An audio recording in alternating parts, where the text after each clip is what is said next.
Good morning students. कल हमने memorandum revaluation account का अर्थ पढ़ा था, क्या होता है ये। उसके बाद हमने डिफरेंस किया था रिवैल्यूएशन अकाउंट और मेमोरेंडम रिवैल्यूएशन अकाउंट में। आज हम नेक्स्ट एडजस्टमेंट अपनी करेंगे जिसका नाम है transfer of reserve fund and distributed profits, undistributed profits. इसका अर्थ हुआ संचय कोषों, रिजर्व फंड को बोलते हैं संचय कोषों, तथा अविभाजित अनडिस्ट्रीब्यूटेड अविभाजित लाभों का हस्तांतरण, या फिर ऐसे फंड जो फर्म ने रिजर्व करके रखे होते हैं और ऐसे प्रॉफिट जो डिस्ट्रीब्यूट नहीं किए गए होते हैं। तो अगर वो आपको क्वेश्चन में दिए हों तो आपने किस तरह से उनको ट्रांसफ़र करना है। तो ये अगर दिए हों तो ओल्ड पार्टनर्स को ओल्ड रेशो में ट्रांसफ़र कर दिए जाते हैं, क्योंकि इन पर राइट जो है वो ओल्ड पार्टनर्स का ही होता है। जब कोई नया पार्टनर फर्म में प्रवेश करता है तो उसको इनमें हिस्सा नहीं दिया जाता, सिर्फ ये ओल्ड पार्टनर्स को ओल्ड रेशो में ही डिस्ट्रीब्यूट किए जाते हैं।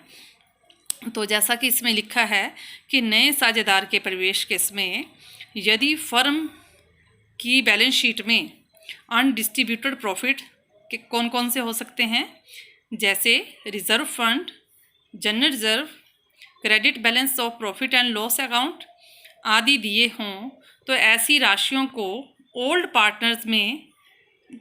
पार्टनर्स के जो कैपिटल अकाउंट दिए होते हैं उनमें, या करंट अकाउंट दिए हो तो उसमें ओल्ड रेशो में ही बांट दिया जाता है। और इसके लिए निम्न एंट्री जो है वो की जाती है। अब मान लो आपके पास रिजर्व फंड दिया है, या जनरल रिजर्व दिया है, या प्रॉफिट एंड लॉस अकाउंट दिया है, या एक और हो सकता है जिसका नाम है वर्कमैन कंपनसेशन फंड। अगर ये दिए हैं तो इन चारों को डेबिट किया जाता है।